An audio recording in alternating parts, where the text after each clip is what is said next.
Okay, so we continue our Tanya, and today we're going to cover hopefully 12 and 13. And essentially 12 and 13 is about the Beinoni himself, and then as I mentioned yesterday, tomorrow, when we get to chapter 14, we're going to talk about how we can try to become a Beinoni.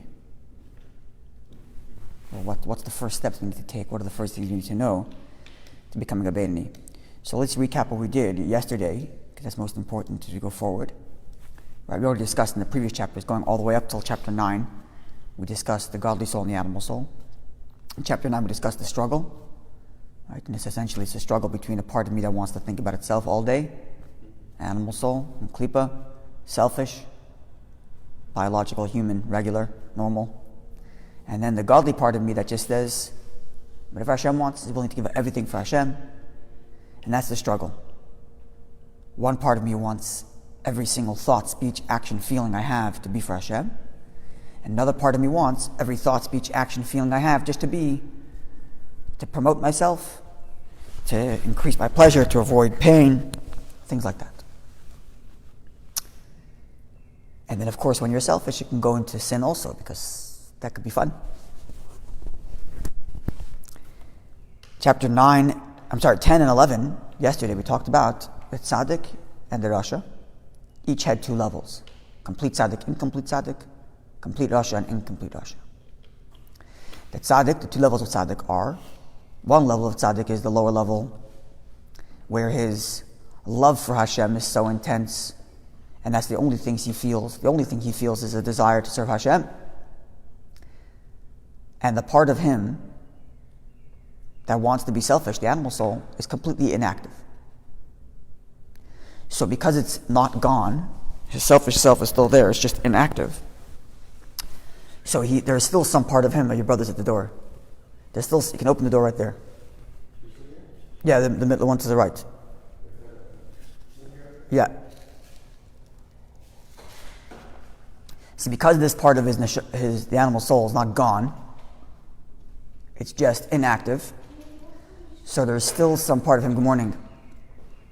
There's still some part of him that's in some way disconnected from Hashem, just that it's inactive. The part that's disconnected from Hashem is inactive. So his love for Hashem is, I want to get closer, because there's still some part of him that's a little bit distant. This is the lower tzaddik. The higher tzaddik is the kind of person who there's no part of his life that isn't connected to Hashem. Even his animal soul is serving Hashem. So because every single part of him is in the service of Hashem, his serving Hashem is not because I want to get closer, but because it's what Hashem wants. We compared him to a car that drives just because I make it drive, not because it wants to be close to me. Yeah, I think I know the question. Right? I think I asked it. What was the question you asked? Was it about you'll be Beinoni sometime and Yeah, we're going to get to that. That for sure we're going to get to tomorrow. That's the two levels of tzaddik. One level is there's no part of him that doesn't love Hashem. Even his animal soul loves Hashem. So he's like a car that has no independence.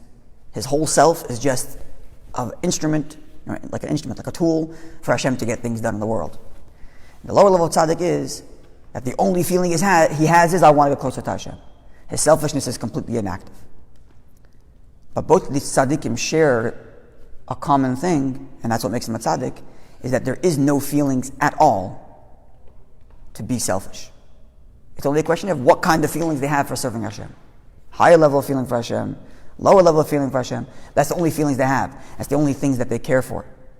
It's the only instincts they have. So being selfish doesn't mean it's not only. It doesn't necessarily mean doing Avedas, even just being selfish. Even eating just for the sake of myself. I know, but you could be selfish towards other people also. So is that Same thing, it's a sin. Be selfish towards Sure. And obviously, loving your fellow Jews is a mitzvah. Right? So being selfish on somebody else's account is Are you also talking about someone else? yeah, so we're talking about even in their treatment of somebody else. Which is a good point, because yesterday we mentioned that the higher tzaddik is so one with Hashem that he hates the idea of not serving Hashem. Does that mean he hates people who don't serve Hashem? No. He loves people who don't serve Hashem. They're Jews. He sees their neshama. He sees their soul. And he sees them connected to Hashem, deep down. And he wants to help them live a more connected life to Hashem. Right? So what does it mean that he hates the idea of not serving Hashem.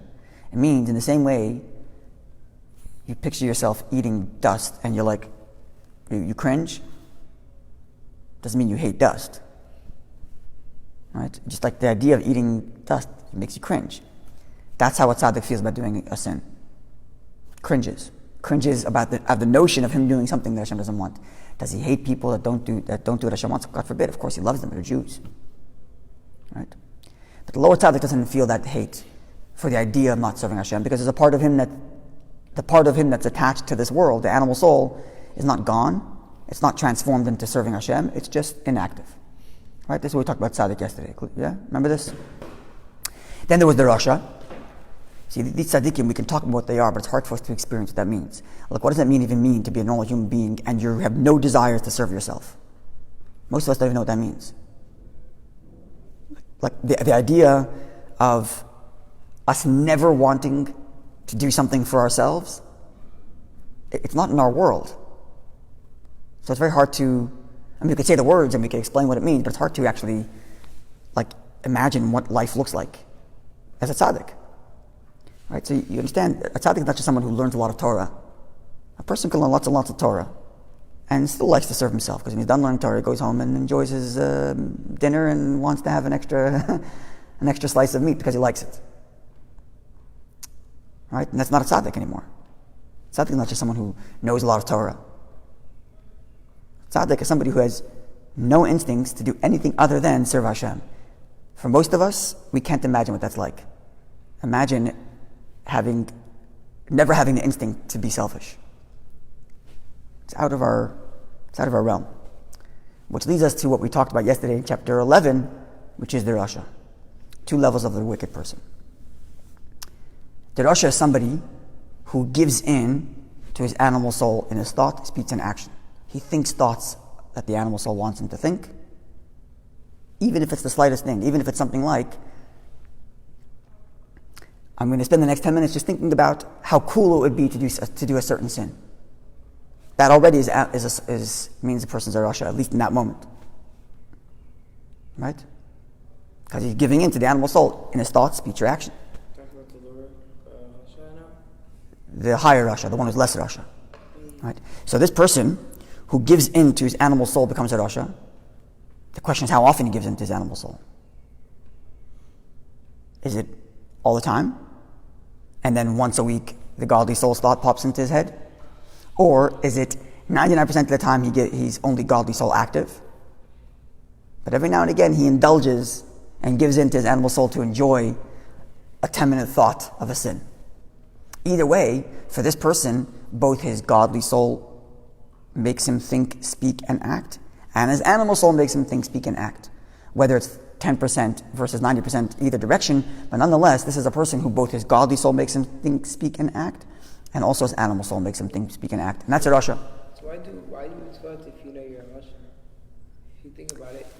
Good question. You're most likely considered a Rasha. So Very, very good question. So you're asking, if I'm anyways a Rasha, what's the point of my mitzvahs? That's a good question. And the Alter Rebbe doesn't ask this question directly, but he asks a similar one. And we're going to explain in chapter 35, 36, and 37. 35, 36, 37. That what Hashem really wants is not a person who's perfect. What Hashem really wants is that the physical world should be made holy. And every single act of mitzvah you do makes the physical world more holy. Makes your body more holy. And it makes the thing you did the mitzvah with more holy. I drink water now, and I'm thinking now that this water, the reason I'm drinking is so I can speak Torah more. The water was made holy. The fact that I'm a Rasha or not a tzaddik or a Beni, whatever level I am, doesn't change the fact that in this moment I brought Hashem's holiness into this physical world, into this cup, and into the water. And that's what Hashem truly wants, even if I'm not a perfect person. Following? That's what we're going to learn in chapter 35, 36, 37, but it's a very good question. That's one level of Rasha. One level of Rasha is, and there's many, many, many kinds, from like this amazing Rasha who only sins once a year, to the less Rasha who only thinks of doing teshuvah once a year. But either way, there's one type of Rasha who, the godly soul and the animal soul, make him think, speak, and act. Each of them sometimes.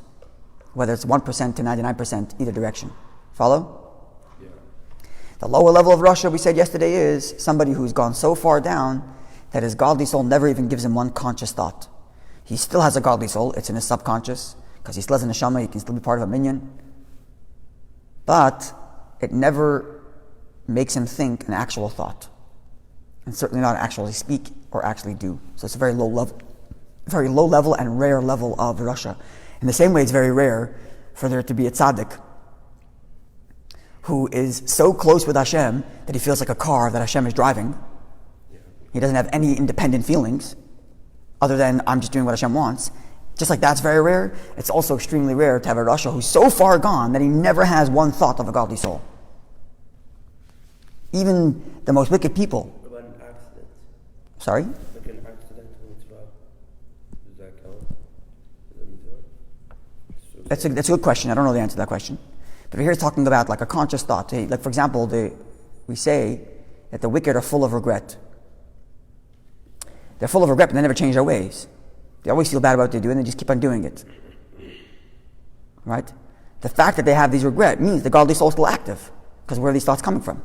These thoughts of regret. Even if they don't act on those thoughts of regret, and even if they don't change their ways, by the very fact that they have those thoughts means the godly soul is still active in their minds. And therefore they're really not the lowest level of Rasha. The lowest level of Rasha is this very rare case where somebody's godly soul is so inactive that it never makes him think anything.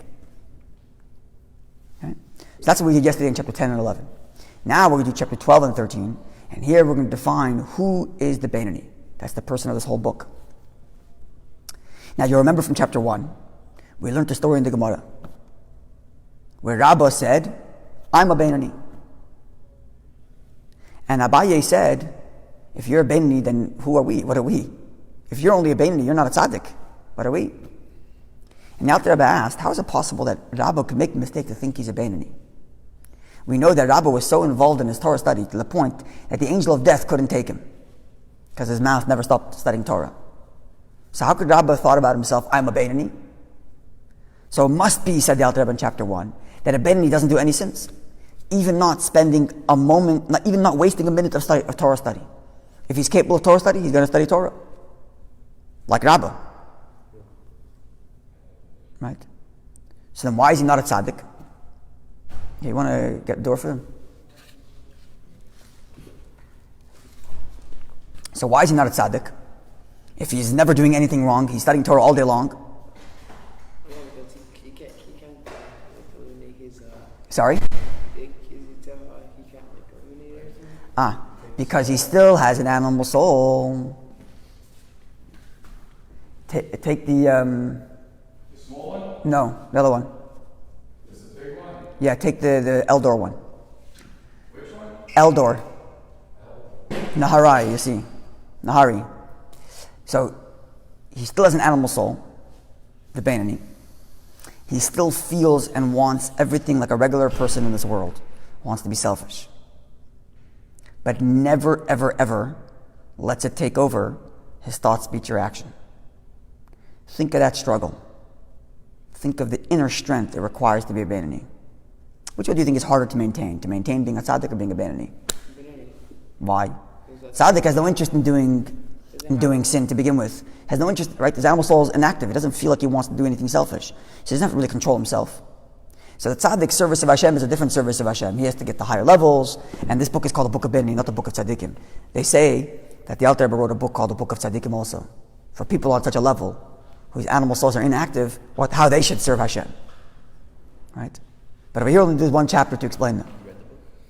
No, so they say he wrote the book, but the book got burnt. The book got burnt. So it never made it. We don't know what happened to it. But anyway, I'm saying that what the tzaddik does in serving Hashem, I have no idea. Because I don't even know what that means. What does this mean to be a person who doesn't have any desires to be selfish? I don't even know what that looks like. Like an angel. Yeah, that's how you would think about it. Like it's almost like an angel, right? But he's not. He's actually a human being because he has children and he has family, he eats, he sleeps, drinks. First Rebbe wrote this book? The first Chabad Rebbe, yeah. He's the one who went to prison? Yeah. He wrote it. No, when it came out. Anyway, so the Beinoni, therefore, is a much greater struggle. Because the Beinoni is somebody who every single day feels like he wants to do the worst things and has to fight himself to not do it. That's a very, very deep commitment. It's a deep service of Hashem, and it takes a lot of struggle, a lot of fight. But let's think about this for a minute more.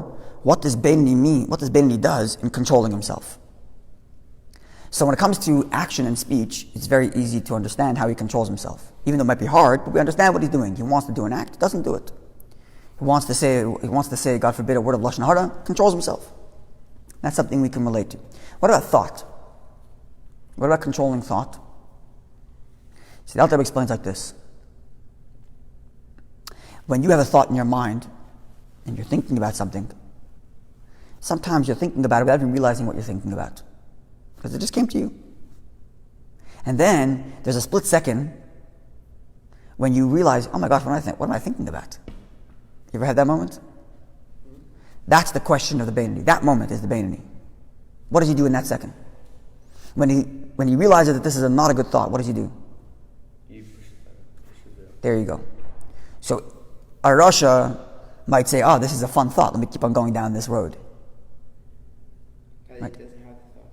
But the tzaddik doesn't have the thought. The tzaddik, the thought doesn't even come to his head. Because there is no animal soul that's active to give him such a thought. The Rasha might enjoy the thought. It's a fun thought. He's fantasizing about some Aveda, some sin, so he's going to keep on enjoying it.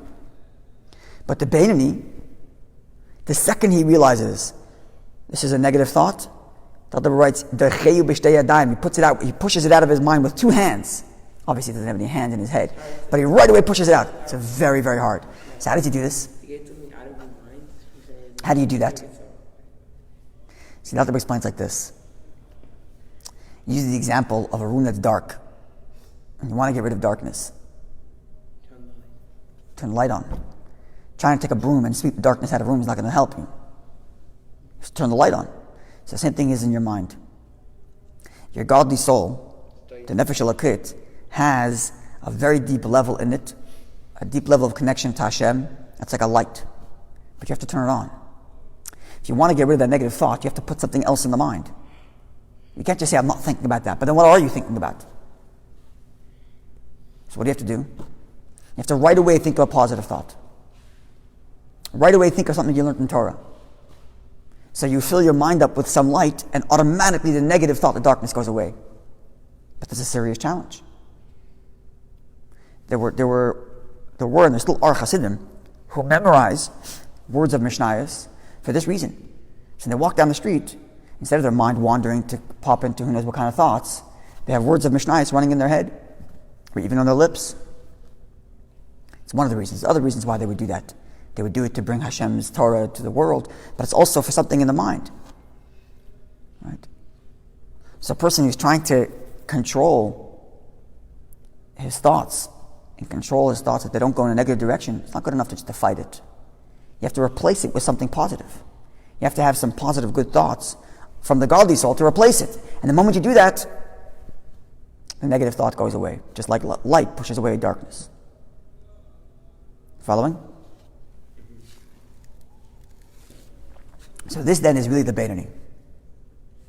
And the Beinoni's foundation is on a principle, on a rule that you must know. This is the most important rule almost in the whole Tanya. And the rule in Hebrew is Hamoyach Shalit Alalev, which means the mind controls the heart. Not the other way around. Not the other way around. Even though remember we talked about the animal soul is primarily in my heart because it's always about what I want.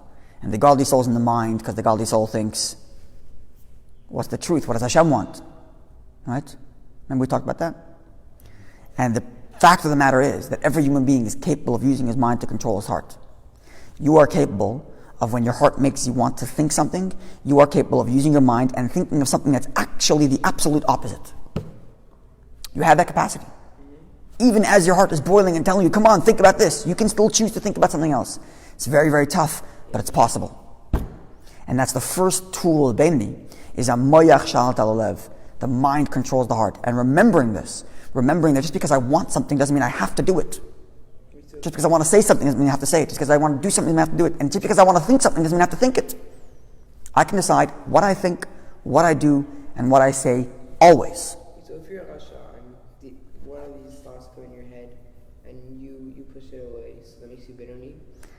That's what we're going to talk about tomorrow, chapter 14.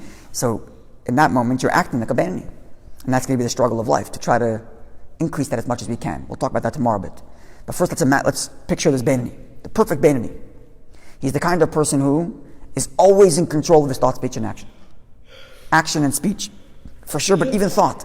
The moment he realizes that the thought he's thinking is not a good thought, he pushes it out and replaces it with a thought of godliness. Following?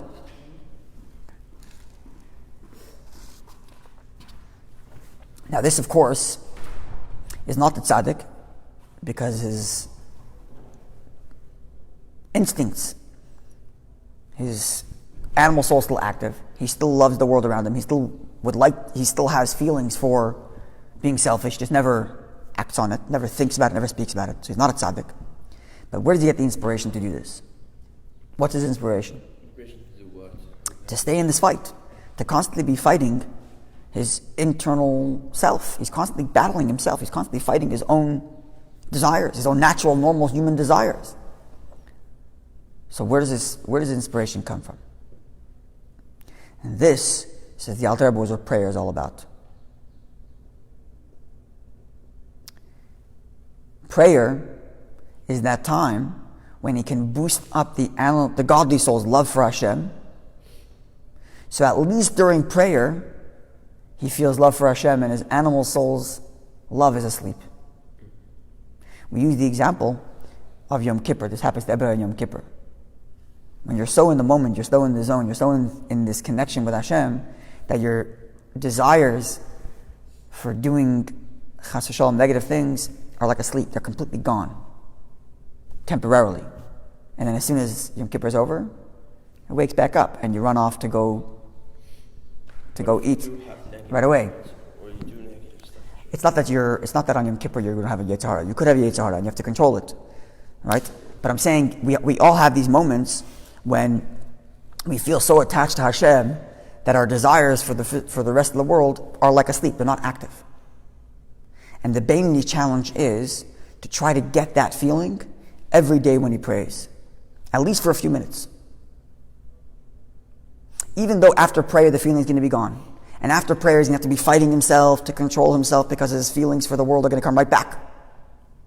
He's going to have to exercise that self-control all day. But the fact that he felt love for Hashem and he felt attached to Hashem during prayer is going to help him in his self-control. Why? Because when the moment happens, a thought of sin comes into the Beinoni's head. And he realizes this is a negative thought. So he has to exercise self-control and push it out of his mind. Right? Can you open the door for them, please?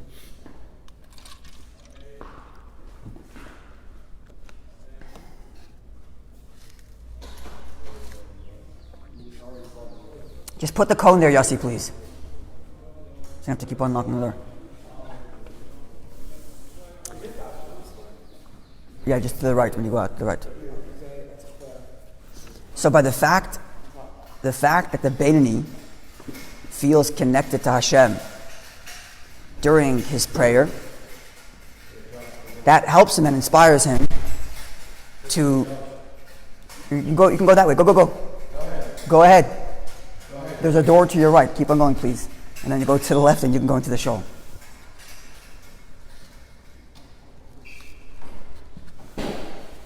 Okay, so where were we? Yeah. So the Beinoni is constantly struggling and battling his desires of his animal soul for the regular world. Where does inspiration come from? His inspiration comes from the fact that during prayer he feels love for Hashem. We all have these moments, as I mentioned before. We all have these times when our attachment to Hashem is so deep that our animal soul is like sleeping. It comes right back as soon as that feeling is gone. But we still have those feelings. So what's the Beinoni challenge? When the moment comes, a thought of sin comes popping into his head. And he has to control himself. So what does the Beinoni have to do? What the Beinoni does is he reminds himself how he felt during prayer. Remember how you felt during prayer? Remember those feelings you had for Hashem? Don't let that go now to sinning. So the feelings he felt during prayer serve to inspire him the rest of the day. So let's go through the process. When Beinoni is sitting down to pray. So remember in chapter 3 we talked about the godly souls. First it starts up by understanding Hashem. And then when it understands Hashem, let's say we're talking about the fact that Hashem watches me every moment. Right? It's a simple idea. Hashem is watching everything I do. Right? But then he has to think about that, understand it, learn about it, learn what that means that Hashem is watching me every moment. Learn about it. And then once he learns about it, he has to connect to it. Remember this? Chachma bin Adat. Remember these levels? Yeah? Right? Once he understands this truth that Hashem is watching everything he does, he then has to connect to it, make it real. Hashem is really watching me.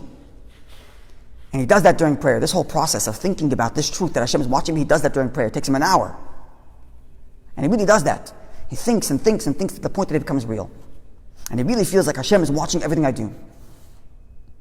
Because his godly soul has been activated during prayer. But then prayer is over. And he has to go make a living. He's got to go eat breakfast. Who's activated now? The animal soul. And it's as if the feelings he had during prayer 10 minutes ago are gone. But it's not completely gone. Because it's still in his memory. And then for the moment there's a question of, should I do this and not do this in? He reminds himself, do you remember how real you felt that Hashem was watching you? Yeah, it's still true now. And that feeling that he felt during prayer, even though he doesn't feel it now, will help him when he's fighting and using his self-control later during the day. Following?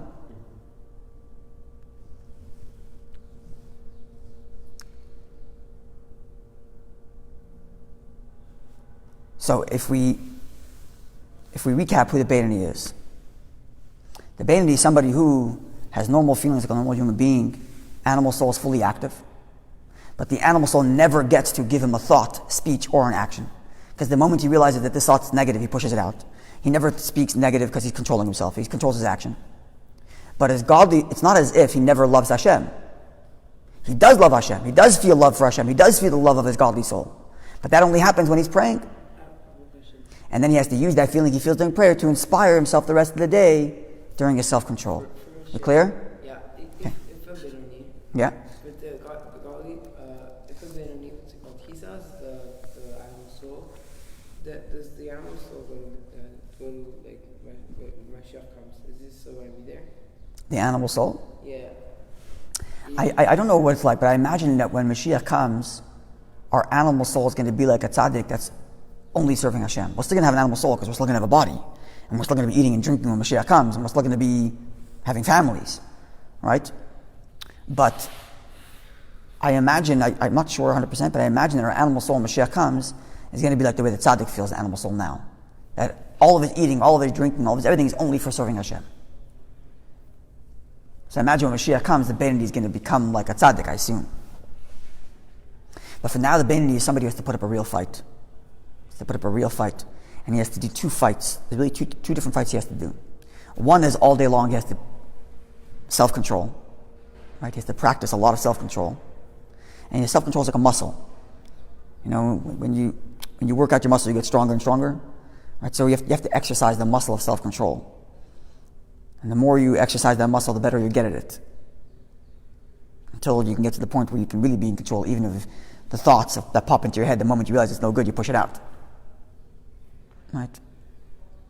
That's one fight the Beinoni has to do, is self-control all day.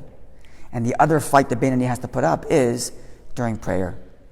He has to fight to get to the point where he really feels attached to Hashem, where he really feels a love for Hashem, or a fear of Hashem, some real attachment, some real feeling for Hashem. And then the real feeling he feels during prayer can inspire him the rest of the day, even if he's not feeling that feeling. He's not feeling the same way he felt during prayer, but the memory of how he felt during prayer will inspire him the rest of the day so he can do self-control. So those are the two things the Beinoni really has to focus on. His self-control and making sure his prayer has got enough power in it that it can inspire him the rest of the day. Is that clear? Mm-hmm. That's what the Beinoni is in chapter 12 and 13. What time is it now? No. So tomorrow... 45. Yeah. 42. Perfect. So tomorrow, we're going to get to chapter 14. Maybe we'll do 15 also tomorrow. We'll see how much time it takes. And we're going to talk about how we can start going in the direction of becoming a Beinoni. And what's expected of us. Following? Clear? Yeah. All right.